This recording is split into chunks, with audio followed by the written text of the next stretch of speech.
ಭಾರತ ದೇಶವು ಅನಾದಿ ಕಾಲದಿಂದಲೂ ಧರ್ಮ, ಸಂಸ್ಕೃತಿ, ತತ್ವಜ್ಞಾನ, ವೇದ ಪರಂಪರೆ ಮತ್ತು ದೇವಾಲಯ ಸಂಸ್ಕೃತಿಗಳ ಮಹಾನ್ ನೆಲೆಯಾಗಿದೆ. ಈ ಭೂಮಿಯಲ್ಲಿ ಸಾವಿರಾರು ವರ್ಷಗಳಿಂದ ಮಹರ್ಷಿಗಳು ತಪಸ್ಸು ಮಾಡಿದ ಸ್ಥಳಗಳು, ದೇವತೆಗಳು ಸಂಚರಿಸಿದ ಕ್ಷೇತ್ರಗಳು, ಅವತಾರಗಳು ನಡೆದ ಪುಣ್ಯಭೂಮಿಗಳು ಇಂದಿಗೂ ಜನಮಾನಸದಲ್ಲಿ ಅಪಾರ ಭಕ್ತಿಭಾವವನ್ನು ಹುಟ್ಟಿಸುತ್ತವೆ. ಇಂತಹ ಪುಣ್ಯಕ್ಷೇತ್ರಗಳಲ್ಲಿ ಕಾಶಿ, ಅವಂತಿ, ಮಥುರಾ ಮತ್ತು ಕಾಂಚೀಪುರಗಳಿಗೆ ಅತ್ಯಂತ ವಿಶೇಷ ಸ್ಥಾನವಿದೆ. ಇವು ಕೇವಲ ನಗರಗಳಲ್ಲ, ಇವು ಭಾರತೀಯ ಸಂಸ್ಕೃತಿಯ ಜೀವನಾಡಿಗಳು. ಇವುಗಳಲ್ಲಿ ಕಾಂಚೀಪುರವು ದಕ್ಷಿಣ ಭಾರತದ ಆಧ್ಯಾತ್ಮಿಕ ರಾಜಧಾನಿ ಎಂದು ಪ್ರಸಿದ್ಧವಾಗಿದೆ. ಕಾಂಚೀಪುರವನ್ನು ದೇವಾಲಯಗಳ ನಗರ, ಮೋಕ್ಷಪುರಿ, ಶಕ್ತಿಪೀಠಗಳ ಮಹಾಕ್ಷೇತ್ರ ಎಂದು ಕರೆದಿದ್ದಾರೆ. ಬ್ರಹ್ಮಾಂಡ ಪುರಾಣ, ಸ್ಕಂದ ಪುರಾಣ, ಶಿವ ಪುರಾಣ ಮುಂತಾದ ಅನೇಕ ಪುರಾಣಗಳಲ್ಲಿ ಈ ಕ್ಷೇತ್ರದ ಮಹಿಮೆ ವಿಶದವಾಗಿ ವರ್ಣಿತವಾಗಿದೆ. ಕಾಶಿ ಮತ್ತು ಕಾಂಚಿ ಪರಮೇಶ್ವರನ ಎರಡು ಕಣ್ಣುಗಳಂತೆ ಎಂಬ ಪ್ರಸಿದ್ಧ ಉಕ್ತಿಯು ಕಾಂಚೀಪುರದ ಮಹತ್ವವನ್ನು ಸೂಚಿಸುತ್ತದೆ. ಉತ್ತರ ಭಾರತದಲ್ಲಿ ಕಾಶಿಯು ಹೇಗೆ ಜ್ಞಾನ ಮತ್ತು ಮೋಕ್ಷದ ಸಂಕೇತವೋ, ದಕ್ಷಿಣದಲ್ಲಿ ಕಾಂಚೀಪುರವು ಅದೇ ಮಹಿಮೆಯನ್ನು ಹೊಂದಿದೆ. ಈ ಪವಿತ್ರ ಕ್ಷೇತ್ರದ ಮಧ್ಯಭಾಗದಲ್ಲಿ ಶ್ರೀ ಕಾಮಾಕ್ಷಿ ಅಮ್ಮನವರು ನೆಲೆಸಿದ್ದಾರೆ. ಭಕ್ತರ ಕೋರಿಕೆಗಳನ್ನು ತೀರಿಸುವ ತಾಯಿಯಾಗಿ, ಶಕ್ತಿಯ ಸ್ವರೂಪಿಣಿಯಾಗಿ, ಕರುಣಾಮೂರ್ತಿಯಾಗಿ, ಜಗಜ್ಜನನಿಯಾಗಿ ದೇವಿ ಕೋಟ್ಯಂತರ ಜನರಿಂದ ಆರಾಧಿಸಲ್ಪಡುತ್ತಿದ್ದಾಳೆ.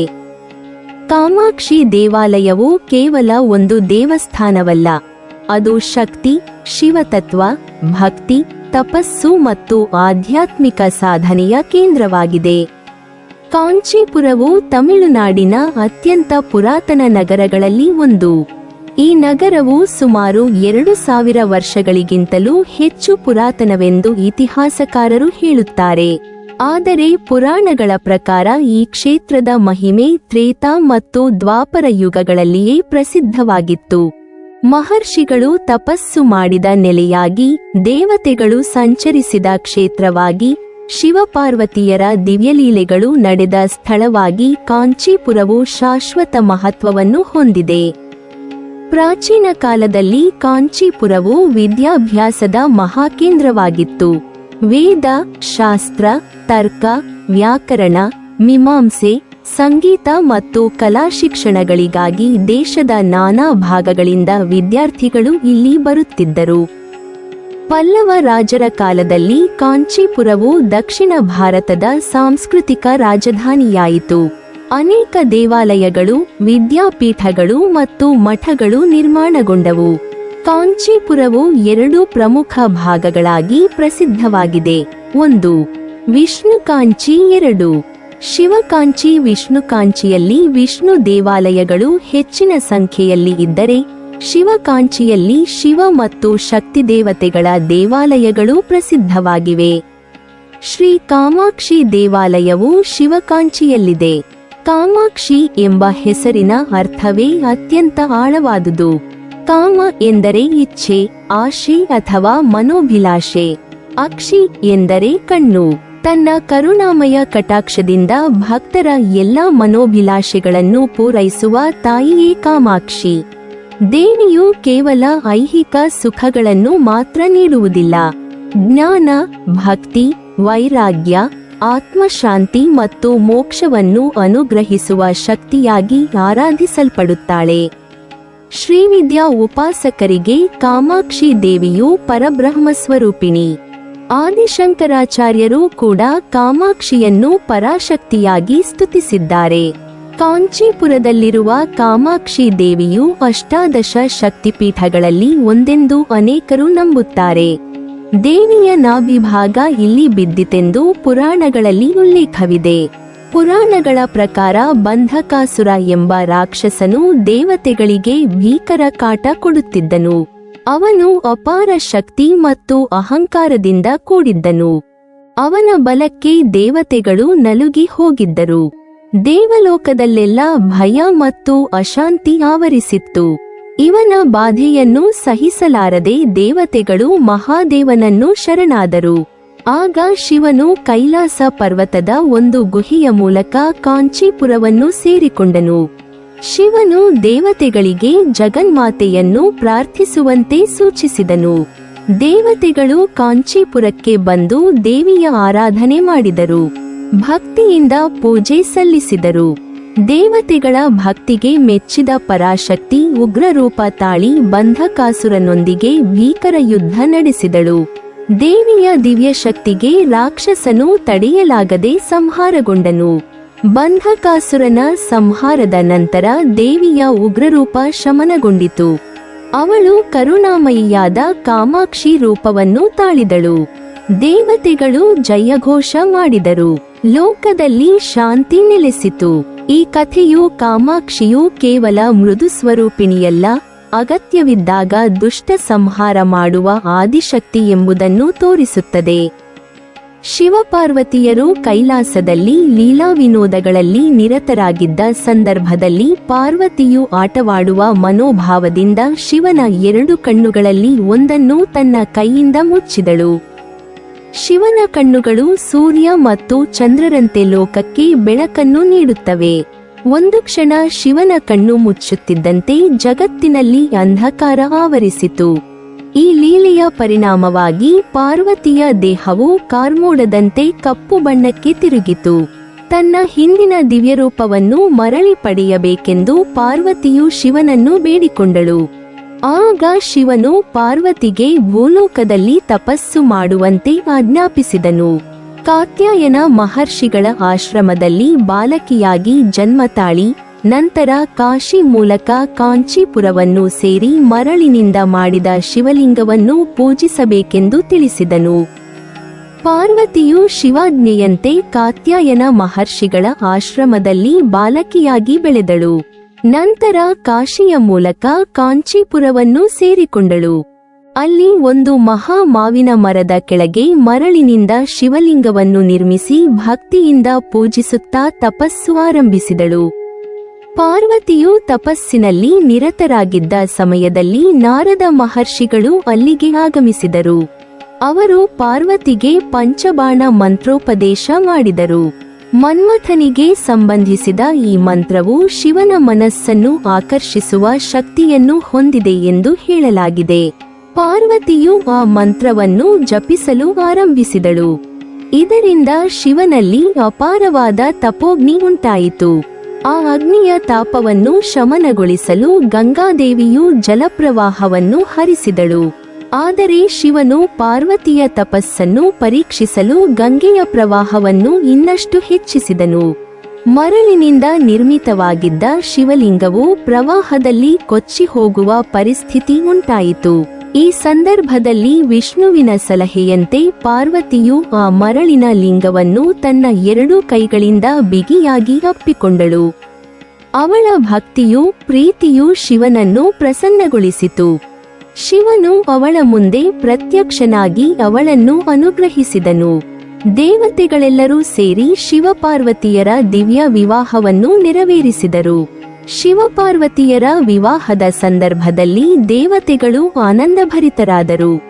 ಪಾರ್ವತಿಯು ದೇವತೆಗಳಿಗೆ ಅಮೃತವನ್ನು ಅನುಗ್ರಹಿಸಿದಳು. ಎಲ್ಲರ ಕೋರಿಕೆಗಳನ್ನು ಪೂರೈಸಿದಳು. ಅವಳ ಕರುಣೆ, ದಯೆ ಮತ್ತು ಕಟಾಕ್ಷವನ್ನು ನೋಡಿ ದೇವತೆಗಳು ಅವಳಿಗೆ ಕಾಮಾಕ್ಷಿ ಎಂಬ ನಾಮಕರಣ ಮಾಡಿದರು.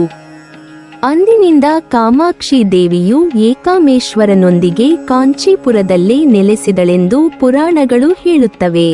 ಕಾಂಚೀಪುರದಲ್ಲಿರುವ ಏಕಾಂಬರೇಶ್ವರ ದೇವಾಲಯವು ಪಂಚಭೂತ ಸ್ಥಳಗಳಲ್ಲಿ ಭೂತತ್ವವನ್ನು ಪ್ರತಿನಿಧಿಸುತ್ತದೆ.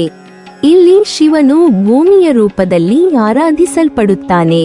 ಪಾರ್ವತಿಯು ಪೂಜಿಸಿದ ಮರಳಿನ ಲಿಂಗವೇ ಇಂದಿನ ಏಕಾಂಬರೇಶ್ವರ ಲಿಂಗವೆಂದು ಹೇಳಲಾಗುತ್ತದೆ. ದೇವಾಲಯದಲ್ಲಿರುವ ಪುರಾತನ ಮಾವಿನ ಮರವು ಸಾವಿರಾರು ವರ್ಷಗಳ ಇತಿಹಾಸವನ್ನು ಹೊಂದಿದೆ ಎಂದು ನಂಬಲಾಗಿದೆ. ಕಾಮಾಕ್ಷಿ ದೇವಿಯು ಏಕಾಂಬರೇಶ್ವರನು ಪರಸ್ಪರ ಅವಿನಾಭಾವ ಸಂಬಂಧ ಹೊಂದಿದ್ದಾರೆ. ಕಾಂಚೀಪುರದ ಆಧ್ಯಾತ್ಮಿಕ ಮಹತ್ವಕ್ಕೆ ಈ 2 ದೇವಾಲಯಗಳೇ ಕೇಂದ್ರಬಿಂದು. ಕಾಮಾಕ್ಷಿ ದೇವಾಲಯವು ದ್ರಾವಿಡ ಶೈಲಿಯ ವಾಸ್ತುಶಿಲ್ಪದ ಅದ್ಭುತ ಉದಾಹರಣೆಯಾಗಿದೆ. ದೇವಾಲಯದ ಗೋಪುರಗಳು, ಮಂಟಪಗಳು, ಶಿಲ್ಪಕಲೆಗಳು ಮತ್ತು ಗರ್ಭಗುಡಿಯ ವಿನ್ಯಾಸವು ಭಕ್ತರಲ್ಲಿ ಭಕ್ತಿ ಹಾಗೂ ಆಶ್ಚರ್ಯವನ್ನು ಹುಟ್ಟಿಸುತ್ತದೆ. ದೇವಾಲಯದ ಒಳಭಾಗದಲ್ಲಿ ಅನೇಕ ದೇವತೆಗಳ ವಿಗ್ರಹಗಳಿವೆ. ಪ್ರತಿಯೊಂದು ಶಿಲ್ಪವೂ ಅತ್ಯಂತ ಸೂಕ್ಷ್ಮವಾಗಿ ಕೆತ್ತಲಾಗಿದೆ. ಗರ್ಭಗುಡಿಯಲ್ಲಿ ಕಾಮಾಕ್ಷಿ ದೇವಿಯು ಪದ್ಮಾಸನದಲ್ಲಿ ಕುಳಿತಿರುವಳು. ಚತುರ್ಭುಜಳಾಗಿ ಪಾಶ, ಅಂಕುಶ, ಕಬ್ಬಿನ ಕೋಲು ಮತ್ತು ಪುಷ್ಪಬಾಣಗಳನ್ನು ಹಿಡಿದು ದರ್ಶನ ನೀಡುತ್ತಾಳೆ. ಅವಳ ಭುಜದ ಮೇಲಿರುವ ಗಿಳಿ ವಿಶೇಷ ಆಕರ್ಷಣೆಯಾಗಿದೆ. ದೇವಿಯ ಮುಖದ ಕರುಣಾಮಯ ನಗು ಭಕ್ತರ ಮನಸ್ಸಿಗೆ ಶಾಂತಿಯನ್ನು ನೀಡುತ್ತದೆ. ಕಾಮಾಕ್ಷಿ ದೇವಾಲಯದ ಅತ್ಯಂತ ಪ್ರಮುಖ ವೈಶಿಷ್ಟ್ಯವೆಂದರೆ ಶ್ರೀಚಕ್ರ ಪ್ರತಿಷ್ಠೆ. ಆದಿಶಂಕರಾಚಾರ್ಯರು ಇಲ್ಲಿ ಶ್ರೀಚಕ್ರವನ್ನು ಪ್ರತಿಷ್ಠಾಪಿಸಿದರೆಂದು ನಂಬಲಾಗಿದೆ. ಹಿಂದೆ ದೇವಿಯು ಉಗ್ರಸ್ವರೂಪಿಣಿಯಾಗಿದ್ದಳು. ಆದಿಶಂಕರರು ಶ್ರೀಚಕ್ರ ಪ್ರತಿಷ್ಠೆ ಮಾಡಿ ದೇವಿಯ ಉಗ್ರತೆಯನ್ನು ಶಮನಗೊಳಿಸಿ ಶಾಂತ ಸ್ವರೂಪಿಣಿಯಾಗಿ ಸ್ಥಾಪಿಸಿದರು ಎಂಬ ಪ್ರಸಿದ್ಧ ನಂಬಿಕೆಯಿದೆ. ಇಂದಿಗೂ ಶ್ರೀವಿದ್ಯಾ ಉಪಾಸಕರು ಈ ಕ್ಷೇತ್ರವನ್ನು ಅತ್ಯಂತ ಪವಿತ್ರ ಸಾಧನಾ ಕ್ಷೇತ್ರವೆಂದು ಪರಿಗಣಿಸುತ್ತಾರೆ. ಕಾಂಚೀಪುರದಲ್ಲಿರುವ ಶ್ರೀ ಕಂಚಿ ಕಾಮಕೋಟಿ ಪೀಠವು ಭಾರತದ ಅತ್ಯಂತ ಪ್ರಸಿದ್ಧ ಆಧ್ಯಾತ್ಮಿಕ ಪೀಠಗಳಲ್ಲಿ ಒಂದು. ಆದಿಶಂಕರಾಚಾರ್ಯರು ಸ್ಥಾಪಿಸಿದ ಪೀಠಗಳಲ್ಲಿ ಇದು ಒಂದು ಎಂದು ಪರಂಪರೆ ಹೇಳುತ್ತದೆ. ಈ ಪೀಠದ ಶಂಕರಾಚಾರ್ಯರು ವೇದ ಧರ್ಮ, ಸಂಸ್ಕೃತಿ ಮತ್ತು ಆಧ್ಯಾತ್ಮಿಕತೆಯ ಪ್ರಚಾರದಲ್ಲಿ ಮಹತ್ತರ ಪಾತ್ರ ವಹಿಸಿದ್ದಾರೆ. ಶ್ರೀ ಚಂದ್ರಶೇಖರೇಂದ್ರ ಸರಸ್ವತಿ ಮಹಾಸ್ವಾಮಿಗಳು ಮಹಾಪೆರಿಯವ ಎಂದು ಪ್ರಸಿದ್ಧರಾದ ಈ ಮಹಾನ್ಯತಿ ಕಂಚಿ ಪೀಠದ ಕೀರ್ತಿಯನ್ನು ವಿಶ್ವದಾದ್ಯಂತ ಹರಡಿದರು. ಅವರು ಸರಳ ಜೀವನ, ವೇದ ಪರಂಪರೆಯ ರಕ್ಷಣೆ ಮತ್ತು ಧರ್ಮ ಪ್ರಚಾರದ ಮೂಲಕ ಕೋಟ್ಯಂತರ ಜನರ ಮನಸ್ಸಿನಲ್ಲಿ ಅಚಲ ಸ್ಥಾನ ಪಡೆದಿದ್ದಾರೆ. ಕಾಮಾಕ್ಷಿ ಅಮ್ಮನವರ ವಿಗ್ರಹವು ಅತ್ಯಂತ ವಿಶಿಷ್ಟವಾದ ರೂಪವನ್ನು ಹೊಂದಿದೆ. ದೇವಿಯು ತನ್ನ ಕೆರೆದೋಳುಗಳಲ್ಲಿ ಕಬ್ಬಿನ ಬಿಲ್ಲು ಮತ್ತು ಪಂಚಪುಷ್ಪಗಳನ್ನು ಹಿಡಿದಿರುವುದು ಆಕೆಯ ಸೌಮ್ಯ ರೂಪದ ಸಂಕೇತವಾಗಿದೆ. ಮೇಲಿನ ಕೈಗಳಲ್ಲಿ ಪಾಶ ಮತ್ತು ಅಂಕುಶವನ್ನು ಹಿಡಿದಿರುವುದು ಭಕ್ತರ ಮನಸ್ಸನ್ನು ನಿಯಂತ್ರಿಸುವ ಶಕ್ತಿಯ ಪ್ರತೀಕವಾಗಿದೆ. ಈ ವಿಗ್ರಹವು ಕೇವಲ ಕಲಾತ್ಮಕ ಶಿಲ್ಪವಲ್ಲ, ಅದು ತತ್ವಶಾಸ್ತ್ರದ ಆಳವಾದ ಅರ್ಥವನ್ನು ಒಳಗೊಂಡಿದೆ. ಕಬ್ಬಿನ ಬಿಲ್ಲು ಕಾಮದೇವನ ಸಂಕೇತವಾಗಿದ್ದು, ಪಂಚಪುಷ್ಪಗಳು ಮನಸ್ಸಿನ 5 ಗುಣಗಳನ್ನು ಸೂಚಿಸುತ್ತವೆ. ಪಾಶವು ಬಂಧನವನ್ನು, ಅಂಕುಶವು ನಿಯಂತ್ರಣವನ್ನು ಪ್ರತಿನಿಧಿಸುತ್ತವೆ. ಈ ಎಲ್ಲವುಗಳು ಒಟ್ಟಾಗಿ ಮಾನವನ ಜೀವನದಲ್ಲಿ ಶಕ್ತಿ, ನಿಯಮ ಮತ್ತು ಸಮತೋಲನದ ಅಗತ್ಯವನ್ನು ಸಾರುತ್ತವೆ. ಈ ಪವಿತ್ರ ಕ್ಷೇತ್ರವು ಶ್ರೀ ಆದಿಶಂಕರಾಚಾರ್ಯರು ಸ್ಥಾಪಿಸಿದ ಶ್ರೀ ಕಂಚಿ ಕಾಮಕೋಟಿ ಪೀಠಕ್ಕೆ ನಿಕಟವಾಗಿ ಸಂಬಂಧಿಸಿದೆ. ಆದಿಶಂಕರರು ವೇದಾಂತದ ತತ್ವವನ್ನು ಜನರಿಗೆ ತಲುಪಿಸಲು ಮತ್ತು ಶಕ್ತಿಯ ಮಹತ್ವವನ್ನು ಸಾರಲು ಈ ಕ್ಷೇತ್ರವನ್ನು ಆಯ್ಕೆ ಮಾಡಿದರು. ಕಾಮಾಕ್ಷಿ ಅಮ್ಮನವರ ಆರಾಧನೆ ಶಂಕರಾಚಾರ್ಯರ ತತ್ವದೊಂದಿಗೆ ಬೆಸೆದುಕೊಂಡಿದೆ. ಶಂಕರರು ಶಕ್ತಿ ಮತ್ತು ಶಿವನ ಐಕ್ಯತೆಯನ್ನು ಸಾರಿದವರು. ಅವರ ತತ್ವದಲ್ಲಿ ಶಕ್ತಿ ಮತ್ತು ಶಿವನು ಬೇರೆ ಬೇರೆಯಲ್ಲ, ಅವು ಒಂದೇ ಪರಮತತ್ವದ 2 ಮುಖಗಳು. ಕಾಮಾಕ್ಷಿ ದೇವಾಲಯವು ಈ ತತ್ವದ ಜೀವಂತ ಸಾಕ್ಷಿಯಾಗಿದೆ. ಕಾಂಚೀಪುರಂನಲ್ಲಿರುವ ಶಿವನ ದೇವಸ್ಥಾನಗಳಲ್ಲಿ ಪ್ರತ್ಯೇಕವಾಗಿ ಅಮ್ಮನವರ ಗುಡಿಗಳು ಇರುವುದಿಲ್ಲ. ಆದರೆ ಕಾಮಾಕ್ಷಿ ದೇವಸ್ಥಾನದಲ್ಲಿ ಸಕಲ ದೇವತೆಯರ ಶಕ್ತಿಯು ಒಂದೇ ರೂಪದಲ್ಲಿ ನೆಲೆಸಿದೆ ಎಂದು ನಂಬಲಾಗುತ್ತದೆ. ಇದು ಶಕ್ತಿ ಮತ್ತು ಶಿವನ ಐಕ್ಯತೆಯ ತತ್ವವನ್ನು ಪ್ರತಿಪಾದಿಸುತ್ತದೆ. ಕಾಮಾಕ್ಷಿ ಅಮ್ಮನವರಲ್ಲಿ ಬ್ರಹ್ಮಾಂಡದ ಎಲ್ಲಾ ಶಕ್ತಿಗಳು ಒಂದೇ ರೂಪದಲ್ಲಿ ಸೇರಿಕೊಂಡಿವೆ. ಈ ಕಾರಣದಿಂದ ಕಾಮಾಕ್ಷಿ ದೇವಾಲಯವು ಕೇವಲ ಒಂದು ದೇವಸ್ಥಾನವಲ್ಲ, ಅದು ತತ್ವಶಾಸ್ತ್ರದ ಕೇಂದ್ರವಾಗಿದೆ. ಇಲ್ಲಿ ಶಕ್ತಿ ಮತ್ತು ಶಿವನು ಒಂದೇ ತತ್ವವಾಗಿ ಪೂಜಿಸಲ್ಪಡುತ್ತಾರೆ. ಈ ತತ್ವವು ಭಕ್ತರಿಗೆ ಜೀವನದ ಏಕತೆಯನ್ನು, ಸಮತೋಲನವನ್ನು ಮತ್ತು ಪರಮತತ್ವದ ಅರಿವನ್ನು ನೀಡುತ್ತದೆ. ಶ್ರೀ ಕಾಮಾಕ್ಷಿ ಪರ ಭಟ್ಟಾರಿಕೆಯ ವಿಗ್ರಹವು ಕಾಮಾಕ್ಷಿ ದೇವಾಲಯದ ಅತ್ಯಂತ ಪವಿತ್ರ ಕೇಂದ್ರಬಿಂದು. ಈ ವಿಗ್ರಹವು ಗಾಯತ್ರಿ ಮಂಟಪದ ಮಧ್ಯದಲ್ಲಿ ಪ್ರತಿಷ್ಠಾಪಿಸಲ್ಪಟ್ಟಿದ್ದು, ದೇವಾಲಯದ ಒಳ ಗರ್ಭಗುಡಿಯ ಹೃದಯ ಭಾಗದಲ್ಲಿ ನೆಲೆಗೊಂಡಿದೆ. ಕಾಮಾಕ್ಷಿ ರಹಸ್ಯದ ಪ್ರಕಾರ ಈ ಸಭಾಂಗಣವನ್ನು ದೇವತೆಗಳು ನಿರ್ಮಿಸಿದ್ದಾರೆ ಎಂದು ಹೇಳಲಾಗುತ್ತದೆ. ಸಭಾಂಗಣದ 4 ಗೋಡೆಗಳು 4 ವೇದಗಳನ್ನು ಪ್ರತಿನಿಧಿಸುತ್ತವೆ ಮತ್ತು 24 ಸ್ತಂಭಗಳು ಗಾಯತ್ರಿ ಮಂತ್ರದ 24 ಅಕ್ಷರಗಳನ್ನು ಪ್ರತಿನಿಧಿಸುತ್ತವೆ. ಈ ರೀತಿಯಾಗಿ ಗಾಯತ್ರಿ ಸಭಾಂಗಣವು ವೇದ ಮತ್ತು ಮಂತ್ರದ ತತ್ವಗಳನ್ನು ಜೀವಂತವಾಗಿ ಪ್ರತಿಬಿಂಬಿಸುವ ಆಧ್ಯಾತ್ಮಿಕ ವಾಸ್ತುಶಿಲ್ಪದ ಅದ್ಭುತವಾಗಿದೆ. ಸಭಾಂಗಣದ ಮಧ್ಯದಲ್ಲಿ ಕಾಮಾಕ್ಷಿಯ ವಿಗ್ರಹವನ್ನು ಪ್ರತಿಷ್ಠಾಪಿಸಲಾಗಿದೆ. ಅವಳು 5 ಬ್ರಹ್ಮಗಳಿಂದ ನಿರ್ಮಿಸಲ್ಪಟ್ಟ ಸಿಂಹಾಸನದ ಮೇಲೆ ಕುಳಿತಿದ್ದಾಳೆ. ಅವಳ 4 ಕೈಗಳಲ್ಲಿ ಪಾಶ, ಮುಳ್ಳು, ಕಬ್ಬಿನ ಬಿಲ್ಲು ಮತ್ತು ಹೂವಿನ ಬಾಣಗಳನ್ನು ಹಿಡಿದಿರುವಂತೆ ಚಿತ್ರಿಸಲಾಗಿದೆ. ಈ ಆಯುಧಗಳು ಅವಳ ಶಕ್ತಿಯ ಸಂಕೇತಗಳಾಗಿದ್ದು, ಭಕ್ತರಿಗೆ ಆಧ್ಯಾತ್ಮಿಕ ಮಾರ್ಗದರ್ಶನ ನೀಡುವ ಅವಳ ದಿವ್ಯ ರೂಪವನ್ನು ತೋರಿಸುತ್ತವೆ. ವಿಗ್ರಹವು ಪದ್ಮಾಸನದಲ್ಲಿ ಕುಳಿತಿರುವಂತೆ ಆಗ್ನೇಯ ದಿಕ್ಕಿಗೆ ಮುಖ ಮಾಡಿರುವಂತೆ ಪ್ರತಿಷ್ಠಾಪಿಸಲಾಗಿದೆ. ಈ ಭಂಗಿ ಅವಳ ಶಾಂತ ಮತ್ತು ಧ್ಯಾನಮಯ ಸ್ವಭಾವವನ್ನು ಪ್ರತಿಬಿಂಬಿಸುತ್ತದೆ. ಕಾಮಾಕ್ಷಿಯ ವಿಗ್ರಹವು ಅವಳ 3 ರೂಪಗಳನ್ನು ಪ್ರತಿನಿಧಿಸುತ್ತದೆ ಎಂದು ವಿವರಿಸಲಾಗಿದೆ. ಸ್ಥೂಲ ರೂಪವು ಧ್ಯಾನ ಮತ್ತು ಯೋಗವನ್ನು ಸಂಕೇತಿಸುತ್ತದೆ.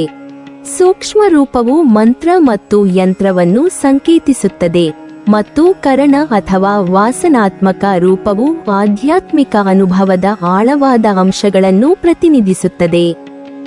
ಈ 3 ರೂಪಗಳು ಭಕ್ತರಿಗೆ ಕಾಮಾಕ್ಷಿಯ ದಿವ್ಯತೆಯನ್ನು ವಿಭಿನ್ನ ಮಟ್ಟಗಳಲ್ಲಿ ಅನುಭವಿಸಲು ಅವಕಾಶ ನೀಡುತ್ತವೆ.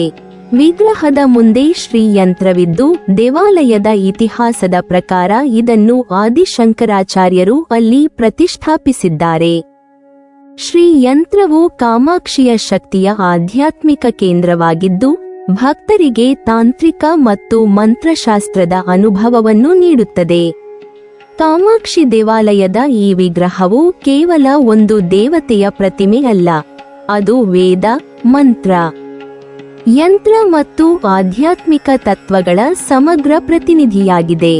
ಈ ವಿಗ್ರಹದ ಮೂಲಕ ಭಕ್ತರು ಕಾಮಾಕ್ಷಿಯ ದಿವ್ಯ ಶಕ್ತಿಯನ್ನು ಅನುಭವಿಸಿ ಧ್ಯಾನ, ಯೋಗ ಮತ್ತು ಮಂತ್ರದ ಮೂಲಕ ಆಧ್ಯಾತ್ಮಿಕ ಪ್ರಗತಿಯನ್ನು ಸಾಧಿಸುತ್ತಾರೆ. ಕಾಮಾಕ್ಷಿಯ ವಿಗ್ರಹವು ಭಕ್ತರ ಹೃದಯದಲ್ಲಿ ಶಾಂತಿ, ಭಕ್ತಿ ಮತ್ತು ಜ್ಞಾನವನ್ನು ಬೆಳಗಿಸುವ ದಿವ್ಯ ಜ್ಯೋತಿಯಾಗಿ ಕಾಣಿಸುತ್ತದೆ. ತಪ ಕಾಮಾಕ್ಷಿ ಎಂಬ ರೂಪವು ಕಾಂಚೀಪುರಂನ ಶ್ರೀ ಕಾಮಾಕ್ಷಿ ಅಮ್ಮನವರ ಮಹತ್ವದ ರೂಪಗಳಲ್ಲಿ ಒಂದಾಗಿದೆ. ಈ ವಿಗ್ರಹವನ್ನು ಮುಖ್ಯ ವಿಗ್ರಹದ ಬಲಭಾಗದಲ್ಲಿ ಹಾಗೂ ಬಿಲದ್ವಾರದ ಹತ್ತಿರ ಕಾಣಬಹುದು. ಪುರಾಣದ ಪ್ರಕಾರ ಪಾರ್ವತಿ ದೇವಿ ಶಿವನಿಂದ ಬೇರ್ಪಟ್ಟ ನಂತರ ಮೊದಲು ವಾರಣಾಸಿಯಲ್ಲಿ ಅನ್ನಪೂರ್ಣೇಶ್ವರಿಯಾಗಿ ಕಾಣಿಸಿಕೊಂಡಳು. ಆಕೆಯು ಜನರಿಗೆ ಅನ್ನದಾನ ಮಾಡುವ ಮೂಲಕ ತಾಯಿಯ ಕರುಣೆಯನ್ನು ತೋರಿಸಿದಳು. ನಂತರ ಕಾತ್ಯಾಯನ ಋಷಿಯ ಸಲಹೆಯನ್ನು ಅನುಸರಿಸಿ ವೇಗಾವತಿ ನದಿಯ ತೀರದಲ್ಲಿ ಮಾವಿನ ಮರದ ಕೆಳಗೆ ಶಿವನನ್ನು ಏಕಾಂಬರೇಶ್ವರನಾಗಿ ಪೂಜಿಸಲು ಕಾಂಚೀಪುರಂಗೆ ತೆರಳಿದಳು. ಅಲ್ಲಿ ಶಿವನನ್ನು ಮದುವೆಯಾದಳು ಎಂಬ ದಂತಕಥೆ ಪ್ರಸಿದ್ಧವಾಗಿದೆ. ಈ ರೂಪದಲ್ಲಿ ಕಾಮಾಕ್ಷಿ ದೇವಿಯನ್ನು ಯೋಗಿನಿಯಾಗಿ ಚಿತ್ರಿಸಲಾಗಿದೆ. ಸಮತೋಲನ ಯೋಗ ಭಂಗಿಯಲ್ಲಿ ಕುಳಿತಿರುವ ಆಕೆಯ ವಿಗ್ರಹವು ತಪಸ್ಸಿನ ಶಕ್ತಿಯನ್ನು ಪ್ರತಿಬಿಂಬಿಸುತ್ತದೆ. ತಪ ಕಾಮಾಕ್ಷಿ ಎಂದರೆ ತಪಸ್ಸಿನ ಮೂಲಕ ಶಿವನನ್ನು ಹೊಂದಿದ ಕಾಮಾಕ್ಷಿ ಎಂಬ ಅರ್ಥ. ಈ ರೂಪವು ಭಕ್ತರಿಗೆ ತಪಸ್ಸಿನ ಮಹತ್ವವನ್ನು ನೆನಪಿಸುತ್ತದೆ. ತಪಸ್ಸು ಎಂದರೆ ಮನಸ್ಸಿನ ಏಕಾಗ್ರತೆ, ಇಂದ್ರಿಯಗಳ ನಿಯಂತ್ರಣ ಮತ್ತು ಆತ್ಮಶುದ್ಧಿ. ಕಾಮಾಕ್ಷಿಯ ಈ ರೂಪವು ಯೋಗ ಮತ್ತು ಧ್ಯಾನದ ಮೂಲಕ ದೈವಿಕ ಅನುಭವವನ್ನು ಪಡೆಯುವ ಮಾರ್ಗವನ್ನು ಸೂಚಿಸುತ್ತದೆ. ಕಾಂಚೀಪುರಂನ ದೇವಾಲಯದಲ್ಲಿ ತಪ ಕಾಮಾಕ್ಷಿಯ ವಿಗ್ರಹವು ಭಕ್ತರಿಗೆ ವಿಶೇಷ ಆಕರ್ಷಣೆಯಾಗಿದೆ. ಆಕೆಯು ಸಮತೋಲನ ಯೋಗಾಸನದಲ್ಲಿ ಕುಳಿತಿರುವುದರಿಂದ ಆಕೆಯ ದಿವ್ಯ ಶಕ್ತಿ ಮತ್ತು ತಪಸ್ಸಿನ ತೀವ್ರತೆಯನ್ನು ಭಕ್ತರು ಅನುಭವಿಸುತ್ತಾರೆ. ಈ ರೂಪವು ಕಾಮಾಕ್ಷಿಯ ಕರುಣೆ, ತಾಯಿತನ ಮತ್ತು ತಪಸ್ಸಿನ ಶಕ್ತಿಯನ್ನು ಒಟ್ಟುಗೂಡಿಸುತ್ತದೆ. ಭಕ್ತರು ಈ ವಿಗ್ರಹವನ್ನು ದರ್ಶನ ಮಾಡುವಾಗ ತಮ್ಮ ಜೀವನದಲ್ಲಿ ತಪಸ್ಸು, ಧ್ಯಾನ ಮತ್ತು ಶ್ರದ್ಧೆಯ ಮಹತ್ವವನ್ನು ಅರಿಯುತ್ತಾರೆ. ತಪ ಕಾಮಾಕ್ಷಿಯ ದಂತಕಥೆ ಪಾರ್ವತಿ ದೇವಿಯ ತಪಸ್ಸಿನ ಶಕ್ತಿಯನ್ನು ವಿವರಿಸುತ್ತದೆ. ಶಿವನನ್ನು ಹೊಂದಲು ಆಕೆ ಮಾಡಿದ ತಪಸ್ಸು, ಆಕೆಯ ಧೈರ್ಯ ಮತ್ತು ಶ್ರದ್ಧೆ ಭಕ್ತರಿಗೆ ಮಾದರಿಯಾಗಿದೆ. ಈ ರೂಪವು ತಪಸ್ಸಿನ ಮೂಲಕ ದೈವಿಕ ಅನುಭವವನ್ನು ಪಡೆಯುವ ಮಾರ್ಗವನ್ನು ತೋರಿಸುತ್ತದೆ. ಕಾಂಚೀಪುರಂನ ತಪ ಕಾಮಾಕ್ಷಿ ವಿಗ್ರಹವು ಭಕ್ತರಿಗೆ ತಪಸ್ಸಿನ ಶಕ್ತಿಯನ್ನು ನೆನಪಿಸುವ ದಿವ್ಯ ಸಂಕೇತವಾಗಿದೆ. ಅಂಜನಾ ಕಾಮಾಕ್ಷಿ ದೇವಾಲಯವು ತಾಂತ್ರಿಕವಾಗಿ ಅರೂಪ ಲಕ್ಷ್ಮಿ ಎಂದು ಕರೆಯಲ್ಪಡುವ ವಿಶಿಷ್ಟ ದೇವಾಲಯವಾಗಿದೆ. ಈ ದೇವಾಲಯವು ಮುಖ್ಯ ವಿಗ್ರಹದ ಎಡಭಾಗದಲ್ಲಿ ಉತ್ತರ ದಿಕ್ಕಿಗೆ ಮುಖ ಮಾಡಿ ಸೌಭಾಗ್ಯ ಗಣಪತಿ ದೇವಾಲಯದ ಎದುರು ಸ್ಥಾಪಿತವಾಗಿದೆ. ಈ ಸ್ಥಳದ ಮಹತ್ವವನ್ನು ವಿವರಿಸುವ ದಂತಕಥೆಯ ಪ್ರಕಾರ, ಲಕ್ಷ್ಮಿಯು ಶಾಪಗ್ರಸ್ತಳಾಗಿ ತನ್ನ ಕಳೆದು ಹೋದ ಸೌಂದರ್ಯವನ್ನು ಮರಳಿ ಪಡೆಯಲು ತನ್ನ ಪತಿ ಮಹಾವಿಷ್ಣುವಿನ ಒತ್ತಾಯದ ಮೇರೆಗೆ ಇಲ್ಲಿ ತಪಸ್ಸು ಮಾಡಿದಳು ಎಂದು ಹೇಳಲಾಗುತ್ತದೆ. ಈ ತಪಸ್ಸಿನ ಫಲವಾಗಿ ಅವಳು ತನ್ನ ಶಾಪವನ್ನು ನಿವಾರಿಸಿಕೊಂಡು ತನ್ನ ದಿವ್ಯ ರೂಪವನ್ನು ಪುನಃ ಪಡೆದಳು. ಈ ಘಟನೆಯ ನೆನಪಿಗಾಗಿ ಭಕ್ತರು ಸ್ವೀಕರಿಸುವ ಮೊದಲು ಲಕ್ಷ್ಮೀ ದೇವಾಲಯವನ್ನು ನಿರ್ಮಿಸಿದರು ಮತ್ತು ಕುಂಕುಮವನ್ನು ಅವಳಿಗೆ ಅರ್ಪಿಸುವ ಪರಂಪರೆ ಆರಂಭವಾಯಿತು. ಅಂಜನಾ ಕಾಮಾಕ್ಷಿ ದೇವಾಲಯದಲ್ಲಿ ಲಕ್ಷ್ಮಿಯು ಲಕ್ಷ್ಮೀ ಬೀಜದ ರೂಪದಲ್ಲಿ ಪ್ರತಿನಿಧಿಸಲ್ಪಟ್ಟಿದ್ದಾಳೆ. ಲಕ್ಷ್ಮೀ ಬೀಜವು ಸಂಪತ್ತು, ಸೌಭಾಗ್ಯ ಮತ್ತು ಸಮೃದ್ಧಿಯ ಸಂಕೇತವಾಗಿದ್ದು, ಭಕ್ತರು ತಮ್ಮ ಜೀವನದಲ್ಲಿ ಆಧ್ಯಾತ್ಮಿಕ ಮತ್ತು ಭೌತಿಕ ಸಮೃದ್ಧಿಯನ್ನು ಪಡೆಯಲು ಅವಳನ್ನು ಆರಾಧಿಸುತ್ತಾರೆ. ಆದರೆ ಈ ದೇವಾಲಯದ ವಿಶೇಷತೆ ಎಂದರೆ ಅವಳು ಕಾಮಕಲಕ್ಷರ ರೂಪದಲ್ಲಿ ಕಾಮಾಕ್ಷಿಯನ್ನು ಪ್ರತಿನಿಧಿಸುತ್ತಾಳೆ. ಕಾಮಕಲಕ್ಷರವು ತಾಂತ್ರಿಕ ಮತ್ತು ಆಧ್ಯಾತ್ಮಿಕ ಶಕ್ತಿಯ ಸಂಕೇತವಾಗಿದ್ದು, ಕಾಮಾಕ್ಷಿಯು ಪರಮಶಕ್ತಿಯ ರೂಪವಾಗಿ ಇಲ್ಲಿ ಅಸ್ತಿತ್ವ ಹೊಂದಿದ್ದಾಳೆ. ಈ ದೇವಾಲಯದ ಆಧ್ಯಾತ್ಮಿಕ ಮಹತ್ವವು ಭಕ್ತರ ಜೀವನದಲ್ಲಿ ಶ್ರೇಯಸ್ಸು, ಸೌಂದರ್ಯ ಮತ್ತು ಸಮೃದ್ಧಿಯನ್ನು ನೀಡುವುದರಲ್ಲಿ ಇದೆ. ಕುಂಕುಮವನ್ನು ಅರ್ಪಿಸುವುದು ಇಲ್ಲಿ ಪ್ರಮುಖ ಆಚರಣೆಯಾಗಿದ್ದು, ಅದು ಸ್ತ್ರೀಶಕ್ತಿಯ ಗೌರವವನ್ನು ಪ್ರತಿನಿಧಿಸುತ್ತದೆ. ಭಕ್ತರು ಕುಂಕುಮವನ್ನು ಅರ್ಪಿಸುವ ಮೂಲಕ ತಮ್ಮ ಜೀವನದಲ್ಲಿ ಸೌಂದರ್ಯ, ಸೌಭಾಗ್ಯ ಮತ್ತು ಶಾಂತಿಯನ್ನು ಪಡೆಯುತ್ತಾರೆ ಎಂದು ನಂಬಲಾಗಿದೆ. ಸ್ವರ್ಣ ಕಾಮಾಕ್ಷಿ ದೇವಿಯ ಕಥೆ ಅತ್ಯಂತ ವಿಶಿಷ್ಟವಾದದ್ದು. ತೆಲುಗು ಭಾಷೆಯಲ್ಲಿ ಬಂಗಾರು ಕಾಮಾಕ್ಷಿ ಎಂದು ಕರೆಯಲ್ಪಡುವ ಈ ರೂಪವು ಕಾಮಾಕ್ಷಿ ಅಮ್ಮನ ದಿವ್ಯ ಶಕ್ತಿಯ ಪ್ರತಿರೂಪವಾಗಿದೆ.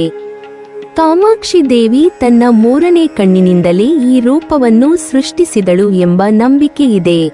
ಶಿವನ ಪತ್ನಿಯಾಗಿ ಏಕಾಂಬರೇಶ್ವರನಿಗೆ ಸೇವೆ ಸಲ್ಲಿಸಲು ಅವಳು ಈ ರೂಪವನ್ನು ತಾಳಿದಳು ಎಂದು ಪುರಾಣಗಳಲ್ಲಿ ಹೇಳಲಾಗಿದೆ. ಶಿವನನ್ನು ಮದುವೆಯಾದ ನಂತರ ಕಾಮಾಕ್ಷಿ ದೇವಿಯನ್ನು ಎಲವರ್ಕುಳಲಿ ಎಂದು ಕರೆಯಲು ಪ್ರಾರಂಭವಾಯಿತು. ಈ ಹೆಸರು ಅವಳ ದಿವ್ಯ ಶಕ್ತಿಯ ವಿಶೇಷತೆಯನ್ನು ಪ್ರತಿಬಿಂಬಿಸುತ್ತದೆ. ಮೂಲ ವಿಗ್ರಹವು ತಂಜಾವೂರಿನಲ್ಲಿ ಕಾಣಿಸಿಕೊಂಡಿತು. ಆದರೆ ಮುಸ್ಲಿಂ ಆಕ್ರಮಣಗಳ ಸಂದರ್ಭದಲ್ಲಿ ಕಾಮಾಕ್ಷಿ ದಾಸರ್ ಎಂಬ ಭಕ್ತನು ಚಿನ್ನದ ವಿಗ್ರಹವನ್ನು ತಂಜಾವೂರಿಗೆ ಕೊಂಡೊಯ್ದನು. ಆ ಕಾಲದಲ್ಲಿ ದೇವಾಲಯಗಳನ್ನು ರಕ್ಷಿಸುವುದು ಅತ್ಯಂತ ಕಷ್ಟಕರವಾಗಿತ್ತು. ಆದರೂ ಕಾಮಾಕ್ಷಿ ದಾಸರ್ ತನ್ನ ಭಕ್ತಿಯಿಂದ ಈ ವಿಗ್ರಹವನ್ನು ಸುರಕ್ಷಿತವಾಗಿ ತಂಜಾವೂರಿಗೆ ತಂದು ಅಲ್ಲಿ ಪ್ರತಿಷ್ಠಾಪಿಸಿದನು. ಇಂದಿಗೂ ತಂಜಾವೂರಿನಲ್ಲಿ ಈ ವಿಗ್ರಹವನ್ನು ಕಾಣಬಹುದು. ಪ್ರಸ್ತುತ ದೇವಾಲಯದಲ್ಲಿ ಇರುವ ವಿಗ್ರಹವು ಪಂಚಲೋಹದಿಂದ ಮಾಡಲ್ಪಟ್ಟಿದೆ. ಪಂಚಲೋಹವು 5 ಲೋಹಗಳ ಮಿಶ್ರಲೋಹವಾಗಿದ್ದು, ಇದು ಶುದ್ಧತೆ, ಶಕ್ತಿ ಮತ್ತು ದೀರ್ಘಾಯುಷ್ಯವನ್ನು ಪ್ರತಿನಿಧಿಸುತ್ತದೆ. ಪಂಚಲೋಹದಿಂದ ಮಾಡಿದ ವಿಗ್ರಹವು ದೇವಿಯ ಶಕ್ತಿಯನ್ನು ಇನ್ನಷ್ಟು ಬಲಪಡಿಸುತ್ತದೆ ಎಂಬ ನಂಬಿಕೆ ಇದೆ. ಸ್ವರ್ಣ ಕಾಮಾಕ್ಷಿ ದೇವಿಯ ಆರಾಧನೆ ತಂಜಾವೂರಿನಲ್ಲಿ ವಿಶೇಷವಾಗಿ ನಡೆಯುತ್ತದೆ. ಈ ದೇವಿಯ ದರ್ಶನವು ಭಕ್ತರಿಗೆ ಐಶ್ವರ್ಯ, ಶಾಂತಿ ಮತ್ತು ಆಧ್ಯಾತ್ಮಿಕ ಶಕ್ತಿಯನ್ನು ನೀಡುತ್ತದೆ ಎಂದು ಭಕ್ತರು ನಂಬುತ್ತಾರೆ. ಕಾಮಾಕ್ಷಿ ದೇವಿಯ ಈ ರೂಪವು ಕೇವಲ ಒಂದು ವಿಗ್ರಹವಲ್ಲ, ಅದು ಭಕ್ತರ ಹೃದಯದಲ್ಲಿ ಭಕ್ತಿ, ಶ್ರದ್ಧೆ ಮತ್ತು ಶಕ್ತಿಯ ಸಂಕೇತವಾಗಿದೆ. ತಂಜಾವೂರಿನ ದೇವಾಲಯದಲ್ಲಿ ಪ್ರತಿದಿನ ನಡೆಯುವ ಪೂಜೆಗಳು, ಹಬ್ಬಗಳು ಮತ್ತು ವಿಶೇಷ ಉತ್ಸವಗಳು ಈ ದೇವಿಯ ಮಹಿಮೆಯನ್ನು ಇನ್ನಷ್ಟು ಹೆಚ್ಚಿಸುತ್ತವೆ. ಸ್ವರ್ಣ ಕಾಮಾಕ್ಷಿ ದೇವಿಯ ಕಥೆ ಭಾರತೀಯ ಸಂಸ್ಕೃತಿಯ ಆಧ್ಯಾತ್ಮಿಕ ಪರಂಪರೆಯ ಒಂದು ಅಮೂಲ್ಯ ಭಾಗವಾಗಿದೆ. ಉತ್ಸವ ಕಾಮಾಕ್ಷಿ ದೇವಾಲಯವು ಕಂಚೀಪುರಂನಲ್ಲಿ ಅತ್ಯಂತ ಮಹತ್ವದ ಸ್ಥಾನವನ್ನು ಹೊಂದಿದೆ. ಮೆರವಣಿಗೆಗಳ ಸಮಯದಲ್ಲಿ ಹೊರತರುವ ಉತ್ಸವ ಕಾಮಾಕ್ಷಿಯ ವಿಗ್ರಹವು ಎರಡನೇ ಆವರಣದಲ್ಲಿದೆ. ಈ ವಿಗ್ರಹದ ಎರಡೂ ಬದಿಗಳಲ್ಲಿ ಸರಸ್ವತಿ ಮತ್ತು ಲಕ್ಷ್ಮಿಯ ವಿಗ್ರಹಗಳಿವೆ. ಸಾಮಾನ್ಯವಾಗಿ ದೇವರುಗಳು ಮತ್ತು ದೇವತೆಗಳು ತಮ್ಮ ಪತ್ನಿಯರೊಂದಿಗೆ ಕಾಣಿಸಿಕೊಳ್ಳುತ್ತಾರೆ. ಆದರೆ ಕಾಮಾಕ್ಷಿ ಶಿವನಿಗಿಂತ ಶಕ್ತಿಶಾಲಿಯಾಗಿರುವುದರಿಂದ ಇಲ್ಲಿ ಶಿವನಿಗೆ ಯಾವುದೇ ದೇವಾಲಯವಿಲ್ಲ. ಕಾಮಾಕ್ಷಿ ದೇವಿಯು ಶಕ್ತಿಯ ಪರಮರೂಪವಾಗಿದ್ದು ಅವಳನ್ನು ತ್ರಿಪುರ ಸುಂದರಿ ಎಂದು ಕರೆಯಲಾಗುತ್ತದೆ. ಭಂಡಾಸುರನ ಸಂಹಾರಕ್ಕಾಗಿ ಬೆಂಕಿಯಿಂದ ಅವಳು ಕಾಣಿಸಿಕೊಂಡಾಗ ಬ್ರಹ್ಮನು ಅವಳಿಗೆ ಕಾಮಾಕ್ಷಿ ಎಂಬ ಹೆಸರನ್ನು ನೀಡಿದನು. ಕಾಮಾಕ್ಷಿ ಎಂಬುದು ದೇವಿಯ ವಿಶೇಷಣವಾಗಿದ್ದು ಅವಳು ಕಾಮೇಶ್ವರನ ಮನಸ್ಸಿಗೆ ಸಂತೋಷವನ್ನು ತರುವುದರಿಂದ ಕಾಮೇಶ್ವರಿ ಎಂಬ ಹೆಸರಿನಿಂದಲೂ ಪ್ರಸಿದ್ಧಳಾಗಿದ್ದಾಳೆ. ಕಾಮಾಕ್ಷಿ ದೇವಿಯ ಆರಾಧನೆ ಶಕ್ತಿ ಪೂಜೆಯ ಕೇಂದ್ರಬಿಂದುವಾಗಿದೆ. ಅವಳನ್ನು ತ್ರಿಪುರ ಸುಂದರಿಯಾಗಿ ವರ್ಣಿಸಲಾಗುತ್ತದೆ, ಏಕೆಂದರೆ ಅವಳು 3 ಲೋಕಗಳನ್ನು ಆಳುವ ಶಕ್ತಿಯ ರೂಪ. ಕಾಮಾಕ್ಷಿ ದೇವಿಯು ಕೇವಲ ಕಂಚೀಪುರಂನಲ್ಲೇ ಅಲ್ಲ, ಭಾರತದ ಅನೇಕ ಭಾಗಗಳಲ್ಲಿ ಶಕ್ತಿಯ ಪರಮ ರೂಪವಾಗಿ ಆರಾಧಿಸಲ್ಪಡುತ್ತಾಳೆ. ಅವಳಿಗೆ ಸಮರ್ಪಿಸಲಾದ ಉತ್ಸವಗಳು ಅತ್ಯಂತ ವೈಭವದಿಂದ ನಡೆಯುತ್ತವೆ. ಮೆರವಣಿಗೆಗಳಲ್ಲಿ ಉತ್ಸವ ಕಾಮಾಕ್ಷಿಯ ವಿಗ್ರಹವನ್ನು ಹೊರತರುವಾಗ ಭಕ್ತರು ಭಕ್ತಿ ಭಾವದಿಂದ ಅವಳನ್ನು ಪೂಜಿಸುತ್ತಾರೆ. ಸರಸ್ವತಿ ಮತ್ತು ಲಕ್ಷ್ಮಿಯ ವಿಗ್ರಹಗಳು ಅವಳ ಬದಿಯಲ್ಲಿ ಇರುವುದರಿಂದ ಜ್ಞಾನ, ಐಶ್ವರ್ಯ ಮತ್ತು ಶಕ್ತಿ ಎಂಬ 3 ಮಹತ್ವದ ತತ್ವಗಳು ಒಂದೇ ಸ್ಥಳದಲ್ಲಿ ಪ್ರತಿಷ್ಠಾಪಿಸಲ್ಪಟ್ಟಿವೆ. ಕಾಮಾಕ್ಷಿ ದೇವಿಯು ಶಿವನಿಗಿಂತ ಶಕ್ತಿಶಾಲಿಯಾಗಿರುವುದನ್ನು ಪುರಾಣಗಳು ವಿವರಿಸುತ್ತವೆ. ಶಿವನು ಕಾಮೇಶ್ವರನಾಗಿ ಅವಳ ಸಂಗಾತಿಯಾಗಿದ್ದರು. ಅವಳ ಶಕ್ತಿಯು ಅವನಿಗಿಂತ ಹೆಚ್ಚಾಗಿದೆ ಎಂದು ಶಕ್ತಿ ಪರಂಪರೆಯು ಹೇಳುತ್ತದೆ. ಕಾಮಾಕ್ಷಿ ದೇವಿಯು ಭಕ್ತರ ಮನಸ್ಸಿಗೆ ಶಾಂತಿ, ಸಂತೋಷ ಮತ್ತು ಶಕ್ತಿ ನೀಡುವವಳಾಗಿದ್ದಾಳೆ. ಅವಳನ್ನು ಕಾಮೇಶ್ವರಿ ಎಂದು ಕರೆಯುವ ಕಾರಣವೆಂದರೆ ಅವಳು ಕಾಮೇಶ್ವರನ ಮನಸ್ಸಿಗೆ ಆನಂದವನ್ನು ತರುತ್ತಾಳೆ. ಕಾಮಾಕ್ಷಿಯ ಆರಾಧನೆ ಶಕ್ತಿ ಪೂಜೆಯ ತತ್ವವನ್ನು ಪ್ರತಿಪಾದಿಸುತ್ತದೆ. ಅಲ್ಲಿ ದೇವಿಯು ಪರಮಶಕ್ತಿಯ ರೂಪವಾಗಿ ಕಾಣಿಸಿಕೊಳ್ಳುತ್ತಾಳೆ. ದುರ್ವಾಸ ಮಹರ್ಷಿಯು ಭಾರತೀಯ ಪೌರಾಣಿಕ ಪರಂಪರೆಯಲ್ಲಿ ಅತ್ಯಂತ ವಿಶಿಷ್ಟ ಸ್ಥಾನವನ್ನು ಹೊಂದಿದ್ದಾರೆ. ಶಿವನ ಅವತಾರವೆಂದು ಪರಿಗಣಿಸಲ್ಪಡುವ ಅವರು ದೇವಿಯ ಸತ್ವಶಕ್ತಿಯ ಪ್ರತಿನಿಧಿಯಾಗಿ ಕಾಣಿಸಿಕೊಂಡರು. ಮುಖ್ಯ ದೇವಾಲಯದ ಮುಂಭಾಗದಲ್ಲಿರುವ ದುರ್ವಾಸನ ದೇವಾಲಯವು ಈ ಮಹತ್ವವನ್ನು ಪ್ರತಿಬಿಂಬಿಸುತ್ತದೆ. ದೇವಿಗೆ 32 ಮುಖ್ಯ ಸಹಾಯಕರು ಇದ್ದಾರೆ. ಉದಾಹರಣೆಗೆ ಸೂರ್ಯ, ಚಂದ್ರ, ಕುಬೇರ ಇತ್ಯಾದಿ. ಇವರಲ್ಲಿ ಕಾಮದೇವ, ಲೋಪಮುದ್ರ ಮತ್ತು ದುರ್ವಾಸ ಪ್ರಮುಖ ಸಹಾಯಕರೆಂದು ಪರಿಗಣಿಸಲ್ಪಟ್ಟಿದ್ದಾರೆ. ದುರ್ವಾಸನು ದೇವಿಯ ಶಕ್ತಿಯನ್ನು ತನ್ನ ಭಕ್ತರ ರಕ್ಷಣೆಗೆ ಮತ್ತು ಅವರ ದೋಷಗಳನ್ನು ಸರಿಪಡಿಸಲು ಬಳಸಿದನು. ಇದರಿಂದ ಅವಳ ಅಪರಿಮಿತ ಶಕ್ತಿ ಮತ್ತು ಅನುಗ್ರಹವನ್ನು ಪ್ರತಿನಿಧಿಸಿದನು. ವಿಗ್ರಹದ ಮುಂದೆ ಶ್ರೀಯಂತ್ರವನ್ನು ಪ್ರತಿಷ್ಠಾಪಿಸಿದವನು ದುರ್ವಾಸನೆಂದು ಹೇಳಲಾಗುತ್ತದೆ. ಶ್ರೀಯಂತ್ರವು ತಾಂತ್ರಿಕ ಮತ್ತು ಆಧ್ಯಾತ್ಮಿಕ ಪರಂಪರೆಯಲ್ಲಿ ಅತ್ಯಂತ ಪವಿತ್ರವಾದ ಸಾಧನವಾಗಿದ್ದು ದೇವಿಯ ಶಕ್ತಿಯನ್ನು ಆಕರ್ಷಿಸುವ ಕೇಂದ್ರಬಿಂದು ಎಂದು ಪರಿಗಣಿಸಲಾಗಿದೆ. ದುರ್ವಾಸನು ಕಾಮಾಕ್ಷಿಯ ವಾಸಸ್ಥಾನವಾದ ಮಣಿದ್ವೀಪವನ್ನು ವಿವರಿಸುವ ಆರ್ಯದ್ವಿಷತಿ ಎಂಬ ಪ್ರಸಿದ್ಧ ಗ್ರಂಥವನ್ನು ರಚಿಸಿದನು. ಇದನ್ನು ಲಲಿತಾ ಸ್ಥಾವರತ್ನವೆಂದು ಕರೆಯಲಾಗುತ್ತದೆ.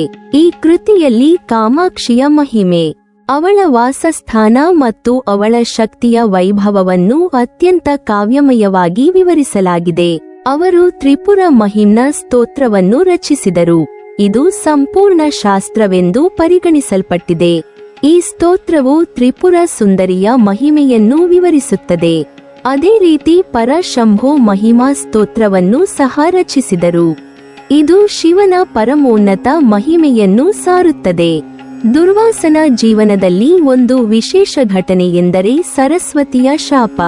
ಆ ಶಾಪದಿಂದಾಗಿ ಅವರು ಕಿವುಡ ಮತ್ತು ಮೂಕರಾಗಿ ಜನಿಸಿದರು.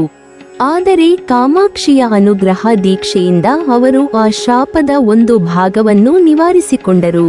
ಇದರಿಂದ ಅವರ ಜೀವನದಲ್ಲಿ ಆಧ್ಯಾತ್ಮಿಕ ಪರಿವರ್ತನೆ ಸಂಭವಿಸಿತು. ತಿರುಕಲ್ವನೂರ್ ದಿವ್ಯ ದೇಶವು 108 ದಿವ್ಯ ದೇಶಗಳಲ್ಲಿ ಒಂದಾಗಿ ಆಳ್ವಾರ್ಗಳ ಕೃತಿಗಳಲ್ಲಿ ಉಲ್ಲೇಖಿಸಲ್ಪಟ್ಟ ಮಹತ್ವದ ಸ್ಥಳವಾಗಿದೆ. ಈ ಪ್ರದೇಶದಲ್ಲಿ ವರಾಹ ಪೆರುಮಾಳ್ ರೂಪದಲ್ಲಿ ವಿಷ್ಣುವಿಗೆ ಸಮರ್ಪಿತವಾದ ದೇವಾಲಯವಿದೆ. ಮೂಲ ದೇವಾಲಯವು ಕಾಮಾಕ್ಷಿ ದೇವಾಲಯದಿಂದ ಸ್ವಲ್ಪ ದೂರದಲ್ಲಿತ್ತು. ಆದರೆ ಹಳೆಯ ದೇವಾಲಯದ ಶಿಥಿಲ ಸ್ಥಿತಿಯಿಂದಾಗಿ ವಿಷ್ಣು ಕಾಮಾಕ್ಷಿಯ ಸಹೋದರ ಎಂಬ ನಂಬಿಕೆಯಿಂದ ದೇವರನ್ನು ಈಗ ಕಾಮಾಕ್ಷಿ ದೇವಾಲಯದೊಳಗೆ ಪ್ರತಿಷ್ಠಾಪಿಸಲಾಗಿದೆ.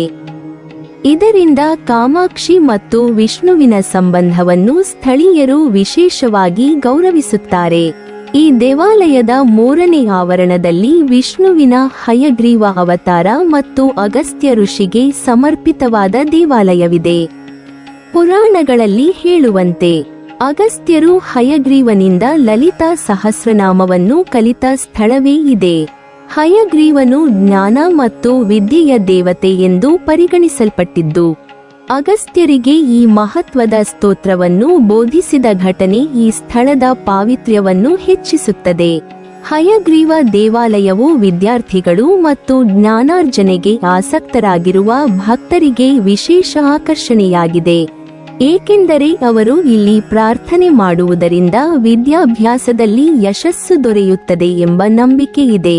ತಿರುಕಲ್ವನೂರ್ ದಿವ್ಯ ದೇಶವು ಕೇವಲ ಧಾರ್ಮಿಕ ಮಹತ್ವವನ್ನೇ ಹೊಂದಿಲ್ಲ. ಇದು ಆಳ್ವಾರ್ಗಳ ಭಕ್ತಿ ಸಾಹಿತ್ಯದಲ್ಲಿ ಪ್ರಮುಖ ಸ್ಥಾನ ಪಡೆದಿದೆ. ಆಳ್ವಾರ್ಗಳ ಪಾಸುರಗಳಲ್ಲಿ ಈ ಸ್ಥಳದ ಸೌಂದರ್ಯ, ದೇವರ ಕೃಪೆ ಮತ್ತು ಭಕ್ತರ ಅನುಭವಗಳನ್ನು ವರ್ಣಿಸಲಾಗಿದೆ. ಕಾಮಾಕ್ಷಿ ದೇವಾಲಯದ ಸಮೀಪದಲ್ಲಿರುವುದರಿಂದ ಭಕ್ತರು ಒಂದೇ ಪ್ರಯಾಣದಲ್ಲಿ ಕಾಮಾಕ್ಷಿ ಮತ್ತು ವರಾಹ ಪೆರುಮಾಳ್ ದೇವರನ್ನು ದರ್ಶನ ಮಾಡಬಹುದು. ಈ ಸ್ಥಳವು ವೈಷ್ಣವ ಮತ್ತು ಶಾಕ್ತ ಪರಂಪರೆಯ ಸಂಗಮವನ್ನು ಪ್ರತಿಬಿಂಬಿಸುತ್ತದೆ. ದೇವಾಲಯದ ಆವರಣಗಳು ವಿಶಾಲವಾಗಿದ್ದು, ಪ್ರಥಮ ಆವರಣದಲ್ಲಿ ಕಾಮಾಕ್ಷಿ ದೇವಿ, ದ್ವಿತೀಯ ಆವರಣದಲ್ಲಿ ವರಾಹ ಪೆರುಮಾಳ್ ಮತ್ತು ತೃತೀಯ ಆವರಣದಲ್ಲಿ ಹಯಗ್ರೀವ ಹಾಗೂ ಅಗಸ್ತ್ಯರಿಗೆ ಸಮರ್ಪಿತ ದೇವಾಲಯಗಳಿವೆ. ಈ ರೀತಿಯ ವಿನ್ಯಾಸವು ಭಕ್ತರಿಗೆ ಕ್ರಮವಾಗಿ ದೇವರ ದರ್ಶನ ಮಾಡುವ ಅವಕಾಶವನ್ನು ನೀಡುತ್ತದೆ. ತಿರುಕಲ್ವನೂರ್ ದಿವ್ಯ ದೇಶವು ತಾಂತ್ರಿಕವಾಗಿ, ಆಧ್ಯಾತ್ಮಿಕವಾಗಿ ಮತ್ತು ಸಾಂಸ್ಕೃತಿಕವಾಗಿ ಮಹತ್ವದ ಕೇಂದ್ರವಾಗಿದ್ದು, ಭಕ್ತರ ಹೃದಯದಲ್ಲಿ ವಿಶೇಷ ಸ್ಥಾನ ಪಡೆದಿದೆ. ತ್ರಿಪುರ ಸುಂದರಿಯ ಕಥೆ ಪುರಾಣಗಳಲ್ಲಿ ಅತ್ಯಂತ ಮಹತ್ವದ ಸ್ಥಾನವನ್ನು ಪಡೆದಿದೆ. ತ್ರಿಪುರ ಸುಂದರಿ ಭಂಡಾಸುರನನ್ನು ಸಂಹರಿಸಿದ ನಂತರ ಕಾಂಚೀಪುರದಲ್ಲಿ ನೆಲೆಸಿದಳು ಎಂಬುದು ದಂತಕಥೆಯ ಸಾರ. ತಾಂತ್ರಿಕ ಗ್ರಂಥಗಳಾದ ತ್ರಿಪುರ ರಹಸ್ಯ, ಬಹುರುಚ ಉಪನಿಷತ್, ಹಾಗೆಯೇ ಬ್ರಹ್ಮಾಂಡ ಪುರಾಣ ಮತ್ತು ಮಾರ್ಕಂಡೇಯ ಪುರಾಣಗಳಲ್ಲಿ ಈ ಘಟನೆಯ ವಿವರಗಳು ದೊರೆಯುತ್ತವೆ. ಈ ಗ್ರಂಥಗಳು ತ್ರಿಪುರ ಸುಂದರಿಯ ಮಹಿಮೆ, ಅವಳ ಶಕ್ತಿ ಮತ್ತು ಅವಳನ್ನು ಆರಾಧಿಸಿದ ದೇವತೆಗಳ ಭಕ್ತಿಯನ್ನು ವಿವರಿಸುತ್ತವೆ. ಭಂಡಾಸುರನ ಅತಿಯಾದ ಶಕ್ತಿಯಿಂದ ದೇವತೆಗಳು ಸಂಕಟಕ್ಕೀಡಾದರು. ಅವನ ಅಹಂಕಾರ ಮತ್ತು ಕ್ರೂರತೆಯಿಂದ ಲೋಕದಲ್ಲಿ ಧರ್ಮದ ಹಾನಿ ಉಂಟಾಯಿತು. ದೇವತೆಗಳು ತಮ್ಮ ಶಕ್ತಿಯಿಂದ ಅವನನ್ನು ಜಯಿಸಲು ಸಾಧ್ಯವಾಗದೆ ಆದಿ ಪರಾಶಕ್ತಿಯನ್ನು ಸಮಾಧಾನಪಡಿಸಲು ತಪಸ್ಸು ಕೈಗೊಂಡರು. ಅವರು ಗಿಳಿಗಳ ರೂಪವನ್ನು ತಾಳಿಕೊಂಡು ಕಾಂಚೀಪುರದ ದೇವಾಲಯದಲ್ಲಿ ಚಂಪಕ ಮರಗಳ ಮೇಲೆ ಕುಳಿತರು. ಗಿಳಿಗಳು ಯಾವಾಗಲೂ ಮೀನಾಕ್ಷಿ ಮತ್ತು ಕಾಮಾಕ್ಷಿ ದೇವಿಯರ ಬಲಗೈಯಲ್ಲಿ ಕುಳಿತುಕೊಳ್ಳುವ ಸಂಕೇತವನ್ನು ಹೊಂದಿರುವುದರಿಂದ ಈ ರೂಪವನ್ನು ತಾಳಿಕೊಂಡರು. ಅವರ ತಪಸ್ಸಿನಿಂದ ಸಂತಸಗೊಂಡ ತ್ರಿಪುರ ಸುಂದರಿ ಬಿಲದ್ವಾರದ ಮೂಲಕ ಕಾಣಿಸಿಕೊಂಡಳು. ಈ ಬಿಲದ್ವಾರವು ಇಂದು ತಪ ಕಾಮಾಕ್ಷಿ ದೇವಾಲಯದ ಗರ್ಭಗುಡಿಯ ಮುಂದೆ ಕಾಣಸಿಗುತ್ತದೆ. ದೇವಿಯು ಭಂಡಾಸುರನನ್ನು ಸಂಹರಿಸಿ ಲೋಕದಲ್ಲಿ ಧರ್ಮವನ್ನು ಪುನಃ ಸ್ಥಾಪಿಸಿದಳು. ಈ ಘಟನೆಯ ನೆನಪಿಗಾಗಿ ಬಿಲಕಾಶ ವೃಕ್ಷದ ಬಳಿ ಇರುವ ಬಿಲದ್ವಾರವನ್ನು ಪವಿತ್ರ ಸ್ಥಳವೆಂದು ಪರಿಗಣಿಸಲಾಗುತ್ತದೆ.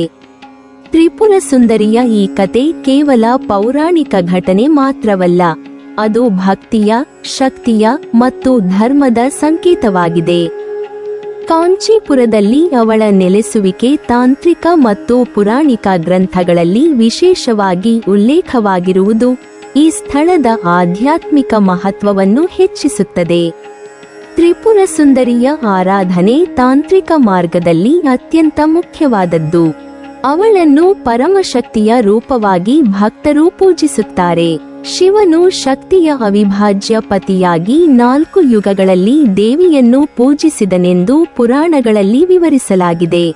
ಸತ್ಯಯುಗದಲ್ಲಿ ಕ್ರೋಧ ಭಟ್ಟಾರಕನ ರೂಪವನ್ನು, ತ್ರೇತಾಯುಗದಲ್ಲಿ ಪರಶುರಾಮನ ರೂಪವನ್ನು, ದ್ವಾಪರ ಯುಗದಲ್ಲಿ ಧೌಮ್ಯನ ರೂಪವನ್ನು ಮತ್ತು ಕಲಿಯುಗದಲ್ಲಿ ಪೂಜ್ಯ ಆದಿಶಂಕರರ ರೂಪವನ್ನು ಧರಿಸಿ ದೇವಿಯನ್ನು ಆರಾಧಿಸಿದನೆಂದು ಹೇಳಲಾಗುತ್ತದೆ. ಕಾಮಾಕ್ಷಿ ಮರದಿಂದ ಹೊರಬಂದಾಗ ಶಿವನು ದೂರ್ವಾಸ ಮುನಿಯ ರೂಪವನ್ನು ಧರಿಸಿ ಶ್ರೀ ವಿದ್ಯಾತಂತ್ರವನ್ನು ಪಠಿಸುವ ಮೂಲಕ ಕಾಮಾಕ್ಷಿ ವಿಗ್ರಹದ ಮುಂದೆ ಯೋನಿ ಆಕಾರದ ತೊಟ್ಟಿಯಲ್ಲಿ ಶ್ರೀ ಯಂತ್ರದ ಬೃಹತ್ ರಚನೆಯನ್ನು ಪ್ರತಿಷ್ಠಾಪಿಸಿದನೆಂದು ಪುರಾಣಗಳು ವಿವರಿಸುತ್ತವೆ. ಹೀಗಾಗಿ ದೂರ್ವಾಸ ಮುನಿಗಳನ್ನು ಶ್ರೀ ವಿದ್ಯಾ ಪರಂಪರೆಯ ಪ್ರಮುಖ ಗುರುಗಳೆಂದು ಪರಿಗಣಿಸಲಾಗುತ್ತದೆ ಮತ್ತು ಅವರು ಶ್ರೀ ವಿದ್ಯಾದ ಸಾಂಪ್ರದಾಯಿಕ ಶಿಕ್ಷಕರಾಗಿದ್ದಾರೆ. ದೇವಾಲಯದಲ್ಲಿ ಪ್ರತಿದಿನ 4 ಪೂಜಾ ಸೇವೆಗಳು ನಡೆಯುತ್ತವೆ. ಪ್ರತಿದಿನದ ಆಚರಣೆಗಳು ಗೋಪೂಜೆ ಮತ್ತು ಗಜ ಪೂಜೆಯೊಂದಿಗೆ ಪ್ರಾರಂಭವಾಗುತ್ತವೆ. ದೇವಾಲಯದಲ್ಲಿ ಆನೆಗಳಿಗೆ ಪ್ರತ್ಯೇಕ ಶೆಡ್ ಇದ್ದು ಬೆಳಿಗ್ಗೆ 5 ಗಂಟೆಗೆ ಆನೆಗಳು ದೇವರಿಗೆ ತುತ್ತೂರಿ ಊದುತ್ತವೆ ಮತ್ತು ಪೂಜೆ ಸಲ್ಲಿಸುತ್ತವೆ. ಈ ರೀತಿಯ ಆಚರಣೆಗಳು ದೇವಾಲಯದ ವೈಶಿಷ್ಟ್ಯವನ್ನು ತೋರಿಸುತ್ತವೆ. ವಾರ್ಷಿಕ ಉತ್ಸವವು ವಸಂತ ಕಾಲದಲ್ಲಿ ತಮಿಳು ಮಾಸಿ ತಿಂಗಳಲ್ಲಿ ನಡೆಯುತ್ತದೆ. ಇದು ಫೆಬ್ರವರಿ ಮಧ್ಯದಿಂದ ಮಾರ್ಚ್ ಮಧ್ಯದವರೆಗೆ ಸಾಗುತ್ತದೆ. ಈ ಮಹೋತ್ಸವದ ಪ್ರಮುಖ ದಿನವೆಂದರೆ ಮಾಸಿ ಪೂರಂ. ಇದು ಕಾಂಚಿಯಲ್ಲಿ ಲಲಿತ ಮಹಾ ತ್ರಿಪುರ ಸುಂದರಿಯ ಆವಿರ್ಭಾವ ದಿನವೆಂದು ಪರಿಗಣಿಸಲಾಗುತ್ತದೆ. ಈ ಸಂದರ್ಭದಲ್ಲಿ ರಥೋತ್ಸವ ಮತ್ತು ತೇಲುವ ಉತ್ಸವವೂ ನಡೆಯುತ್ತವೆ. ಇತರ ಹಬ್ಬಗಳಲ್ಲಿ ನವರಾತ್ರಿ, ಆದಿ ಮತ್ತು ಐಪ್ಪಸಿ ಪೂರಂ, ತಮಿಳು ಮಾಸ ವೈಕಾಸಿಯಲ್ಲಿ ಶಂಕರ ಜಯಂತಿ ಮತ್ತು ವಸಂತ ಉತ್ಸವ ಸೇರಿವೆ. ಎಲ್ಲ ಶುಕ್ರವಾರಗಳನ್ನು ಪವಿತ್ರವೆಂದು ಪರಿಗಣಿಸಲಾಗುತ್ತದೆ. ಆದರೆ ತಮಿಳು ಮಾಸಗಳಾದ ಆದಿ ಮತ್ತು ಥೈ ತಿಂಗಳಲ್ಲಿ ಶುಕ್ರವಾರಗಳನ್ನು ವಿಶೇಷವಾಗಿ ಆಚರಿಸಲಾಗುತ್ತದೆ. ಆದಿ ತಿಂಗಳು ಜುಲೈ ಮಧ್ಯದಿಂದ ಆಗಸ್ಟ್ ಮಧ್ಯದವರೆಗೆ ಮತ್ತು ಥೈ ತಿಂಗಳು ಜನವರಿ ಮಧ್ಯದಿಂದ ಫೆಬ್ರವರಿ ಮಧ್ಯದವರೆಗೆ ನಡೆಯುತ್ತದೆ. ಈ ಎಲ್ಲ ಆಚರಣೆಗಳು ದೇವಾಲಯದ ಧಾರ್ಮಿಕ ಮತ್ತು ಸಾಂಸ್ಕೃತಿಕ ಮಹತ್ವವನ್ನು ಹೆಚ್ಚಿಸುತ್ತವೆ. ಕಾಂಚಿ ಕಾಮಕೋಟಿ ಪೀಠವು ಭಾರತದ ಆಧ್ಯಾತ್ಮಿಕ ಪರಂಪರೆಯಲ್ಲಿ ಅತ್ಯಂತ ಮಹತ್ವದ ಸ್ಥಾನವನ್ನು ಹೊಂದಿದೆ. ಈ ಪೀಠದ ಕೇಂದ್ರವು ಕಾಂಚೀಪುರಂನ ಶ್ರೀ ಕಾಮಾಕ್ಷಿ ಅಂಬಲ್ ದೇವಾಲಯವಾಗಿದ್ದು, ಶಕ್ತಿ ಧರ್ಮದ ಪ್ರಮುಖ ಕೇಂದ್ರವೆಂದು ಪರಿಗಣಿಸಲಾಗುತ್ತದೆ. ಕಾಮಾಕ್ಷಿ ದೇವಿಯನ್ನು ಪರಮಶಕ್ತಿ ರೂಪವಾಗಿ ಪೂಜಿಸಲಾಗುತ್ತಿದ್ದು, ಆಕೆಯ ಆರಾಧನೆ ಶ್ರದ್ಧೆ, ಭಕ್ತಿ ಮತ್ತು ತಪಸ್ಸಿನ ಸಂಕೇತವಾಗಿದೆ. ಈ ದೇವಾಲಯವು ಕೇವಲ ಪೂಜಾ ಸ್ಥಳವಲ್ಲ, ಅದು ಭಾರತೀಯ ತತ್ವಶಾಸ್ತ್ರ, ಸಂಸ್ಕೃತಿ ಮತ್ತು ಧಾರ್ಮಿಕ ಆಚರಣೆಗಳ ಜೀವಂತ ಕೇಂದ್ರವಾಗಿದೆ. ಕಾಂಚಿ ಕಾಮಕೋಟಿ ಪೀಠದ ಜಗದ್ಗುರು ಶಂಕರಾಚಾರ್ಯ ಸ್ವಾಮಿಗಳು ಕಾಮಾಕ್ಷಿ ಅಂಬಲ್ ದೇವಾಲಯದ ಆನುವಂಶಿಕ ಟ್ರಸ್ಟಿಯಾಗಿ ಸೇವೆ ಸಲ್ಲಿಸುತ್ತಾರೆ. ಅವರು ದೇವಾಲಯದ ನಿರ್ವಹಣೆ, ಆಚರಣೆಗಳು ಮತ್ತು ಉತ್ಸವಗಳು ಪ್ರಾಚೀನ ಸಂಪ್ರದಾಯಗಳ ಪ್ರಕಾರ ನಡೆಯುವಂತೆ ನೋಡಿಕೊಳ್ಳುತ್ತಾರೆ. ಶಂಕರಾಚಾರ್ಯರ ಮಾರ್ಗದರ್ಶನದಲ್ಲಿ ದೇವಾಲಯದ ಪ್ರತಿಯೊಂದು ಹಬ್ಬ, ಉತ್ಸವ ಮತ್ತು ಧಾರ್ಮಿಕ ಕಾರ್ಯಕ್ರಮವು ವೇದಿಕ ಸಂಪ್ರದಾಯಗಳ ಆಧಾರದ ಮೇಲೆ ನಡೆಯುತ್ತದೆ. ಇದರಿಂದ ದೇವಾಲಯವು ಶಕ್ತಿ ಧರ್ಮದ ಕೇಂದ್ರವಾಗಿರುವುದರ ಜೊತೆಗೆ ವೇದಾಂತ ಮತ್ತು ಸಂಪ್ರದಾಯಗಳ ಜೀವಂತ ಪ್ರತಿರೂಪವಾಗುತ್ತದೆ. ಕಾಮಾಕ್ಷಿ ಅಂಬಲ್ ದೇವಾಲಯವು ಶಕ್ತಿ ಪೀಠಗಳಲ್ಲಿ ಒಂದಾಗಿ ಪ್ರಸಿದ್ಧವಾಗಿದೆ. ಇಲ್ಲಿ ದೇವಿಯನ್ನು ತ್ರಿಪುರ ಸುಂದರಿ ರೂಪದಲ್ಲಿ ಆರಾಧಿಸಲಾಗುತ್ತದೆ. ಭಕ್ತರು ಕಾಮಾಕ್ಷಿಯನ್ನು ಕರುಣೆಯ ತಾಯಿ, ಜ್ಞಾನಪ್ರದಾಯಿನಿ ಮತ್ತು ಮೋಕ್ಷದಾಯಕಿ ಎಂದು ಭಾವಿಸುತ್ತಾರೆ. ದೇವಾಲಯದ ಗರ್ಭಗುಡಿಯಲ್ಲಿ ಕಾಮಾಕ್ಷಿ ಅಂಬಳನ್ನು ಚಿನ್ನದ ಕಿರೀಟ, ರತ್ನಾಭರಣಗಳಿಂದ ಅಲಂಕರಿಸಲಾಗುತ್ತದೆ. ಪ್ರತಿದಿನದ ಪೂಜೆಗಳು, ವಿಶೇಷ ಹಬ್ಬಗಳು ಮತ್ತು ವಾರ್ಷಿಕ ಉತ್ಸವಗಳು ಭಕ್ತರ ಮನಸ್ಸಿನಲ್ಲಿ ಭಕ್ತಿ ಮತ್ತು ಆಧ್ಯಾತ್ಮಿಕ ಶಕ್ತಿಯನ್ನು ಹೆಚ್ಚಿಸುತ್ತವೆ. ಕಾಂಚಿ ಕಾಮಕೋಟಿ ಪೀಠವು ಕೇವಲ ಧಾರ್ಮಿಕ ಸಂಸ್ಥೆಯಲ್ಲ, ಅದು ಭಾರತೀಯ ತತ್ವಶಾಸ್ತ್ರದ ಪ್ರಸಾರಕವಾಗಿದೆ. ಶಂಕರಾಚಾರ್ಯರು ವೇದಾಂತ, ಭಕ್ತಿ ಮತ್ತು ಧರ್ಮದ ತತ್ವಗಳನ್ನು ಜನರಿಗೆ ತಲುಪಿಸುವ ಕಾರ್ಯವನ್ನು ನಿರಂತರವಾಗಿ ಮಾಡುತ್ತಿದ್ದಾರೆ. ಪೀಠವು ಧಾರ್ಮಿಕ ಶಿಕ್ಷಣ, ವೇದ ಪಾಠಶಾಲೆಗಳು, ಯಾತ್ರೆಗಳು ಮತ್ತು ಧಾರ್ಮಿಕ ಚಟುವಟಿಕೆಗಳ ಮೂಲಕ ಸಮಾಜದಲ್ಲಿ ಆಧ್ಯಾತ್ಮಿಕ ಜಾಗೃತಿ ಮೂಡಿಸುತ್ತಿದೆ. ಈ ಪೀಠದ ಮಹತ್ವವನ್ನು ಅರಿಯಲು ಕಾಮಾಕ್ಷಿ ಅಂಬಲ್ ದೇವಾಲಯದ ಇತಿಹಾಸವನ್ನು ತಿಳಿಯಬೇಕು. ದೇವಾಲಯವು ಶತಮಾನಗಳಿಂದ ಭಕ್ತರ ಆರಾಧನೆಯ ಕೇಂದ್ರವಾಗಿದ್ದು, ಶಂಕರಾಚಾರ್ಯರ ಮಾರ್ಗದರ್ಶನದಲ್ಲಿ ಅದರ ಸಂಪ್ರದಾಯಗಳು ನಿರಂತರವಾಗಿ ಮುಂದುವರಿಯುತ್ತಿವೆ. ಕಾಮಾಕ್ಷಿ ದೇವಿಯ ಆರಾಧನೆ ಶಕ್ತಿ ಧರ್ಮದ ಸಾರವನ್ನು ಪ್ರತಿಬಿಂಬಿಸುತ್ತದೆ. ಪೀಠವು ದೇವಾಲಯದ ನಿರ್ವಹಣೆಯಲ್ಲಿ ಪ್ರಮುಖ ಪಾತ್ರ ವಹಿಸುವುದರಿಂದ ಅದು ಕೇವಲ ಧಾರ್ಮಿಕ ಸಂಸ್ಥೆಯಲ್ಲ, ಭಾರತೀಯ ಸಂಸ್ಕೃತಿಯ ಜೀವಂತ ಪ್ರತಿರೂಪವಾಗಿದೆ. ನೀವಿನ್ನೂ ನಮ್ಮ ಚಾನೆಲ್ ಅನ್ನು ಸಬ್ಸ್ಕ್ರೈಬ್ ಮಾಡಿಲ್ವಾ? ಹಾಗಾದರೆ ಈ ಕೂಡಲೇ ನಮ್ಮ ಇತಿಹಾಸ ದರ್ಶನ ಚಾನೆಲ್ ಅನ್ನು ಸಬ್ಸ್ಕ್ರೈಬ್ ಮಾಡಿ ಮತ್ತು ಪಕ್ಕದಲ್ಲಿರುವ ಬೆಲ್ ಐಕಾನ್ ಅನ್ನು ಪ್ರೆಸ್ ಮಾಡಿದರೆ ನಮ್ಮ ಹೊಸ ವಿಡಿಯೋಗಳನ್ನು ನೋಡಬಹುದು.